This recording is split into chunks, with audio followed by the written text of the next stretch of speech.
भारतीय जनता पार्टीच्या राष्ट्रीय अध्यक्षपदी आता कोणाची वर्णी लागणार याबद्दल उत्सुकता आहे। त्यात आता भाजप एक महत्त्वपूर्ण बदल करून पहिल्यांदाच एका महिलेला राष्ट्रीय अध्यक्षपदी संधी देऊ शकतो अशी चर्चा आहे। यात निर्मला सीतारामन, वंती श्रीनिवासन आणि पुरंदेश्वरी यांच्या नावांची या पदासाठी चर्चा आहे। या निवडणुकीमुळे संघटनात्मक संतुलन, महिला सक्षमीकरण आणि आगामी निवडणुकीच्या रणनीतीवर परिणाम होऊ शकतो। राष्ट्रीय स्वयंसेवक संघाने सुद्धा महिला नेतृत्वासाठी सकारात्मक भूमिका दर्शवली आहे आणि यामुळे भारतीय जनता पक्षात लवकरच मोठे बदल होण्याची शक्यता आहे। पक्षातील उच्च पदस्थांकडून मिळालेल्या माहितीनुसार भाजपा पहिल्यांदाच एखाद्या महिलेला राष्ट्रीय अध्यक्ष पदावर संधी देऊ शकतो।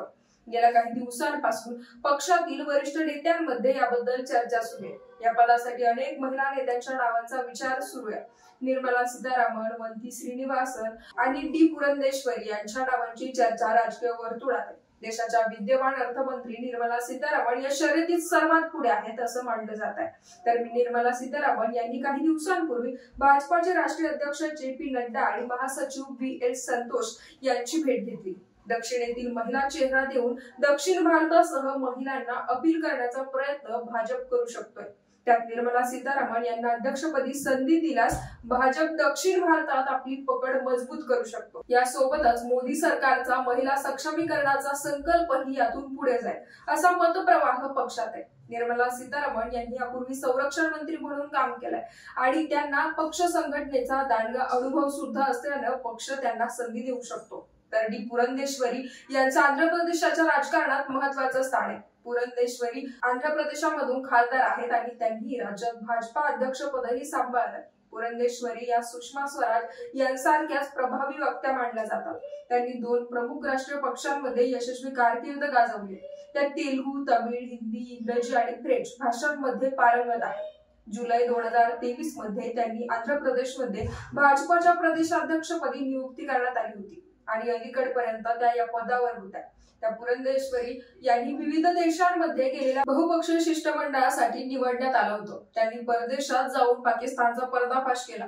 याचमुळे दक्षिण भारतात त्या पक्षाचा मोठा चेहरा बनू शकतात। वंती श्रीनिवासन या एक प्रसिद्ध वकील आहेत आणि सध्या त्या तामिळनाडू विधानसभेत कोयंबटूर दक्षिण मतदारसंघाचं प्रतिनिधित्व करतात। 1993 मध्ये त्या भारतीय जनता पक्षात सक्रिय झाल्या आणि तेव्हापासून त्यांनी पक्षात अनेक महत्त्वपूर्ण पदं भूषवली।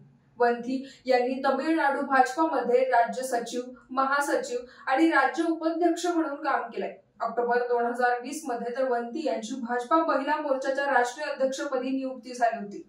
2022 मध्ये त्यांची भाजपाच्या केंद्रीय निवडणूक समितीवर सदस्य म्हणून निवड झाली। या प्रतिष्ठित समितीमध्ये स्थान मिळवणाऱ्या त्या पहिल्या तमिळ महिला ठरल्या होत्या। वंती श्रीनिवासन या कायदेविषयक तज्ज्ञ आहेत। महिला सक्षमीकरण, संघटनात्मक मजबूती, विधानमंडळातील सक्रिय भूमिकेमुळे त्यांनी राज्य आणि राष्ट्रीय स्तरावर स्वतःची ओळख निर्माण केली। तर मिळालेल्या माहितीनुसार राष्ट्रीय स्वयंसेवक संघाने देखील महिला नेतृत्वासाठी सकारात्मक भूमिका दर्शवली। महिला नेतृत्वाचा प्रतिकात्मक आणि रणनीतिक दोन्ही दृष्टिकोनातून मोठा प्रभाव पडेल असं संघाचं मत आहे। गेल्या काही वर्षात भाजपाला महिला मतदारांचा मोठा पाठिंबा मिळालाय। विशेष म्हणजे महाराष्ट्र, हरियाणा आणि दिल्ली सारख्या राज्यांच्या विधानसभा निवडणुकांमध्ये पक्षाच्या महिला केंद्रित योजना आणि लाभार्थी मतपेढीच्या रणनीतीला अधिक बळकट करण्यासाठी ही पावलं महत्त्वाची मानली जातात। तर यावरून तुम्हाला नक्की काय वाटतं कमेंट करून नक्की कळवा आणि मॉडर्न मीडियाला सबस्क्राईब करायला विसरू नका।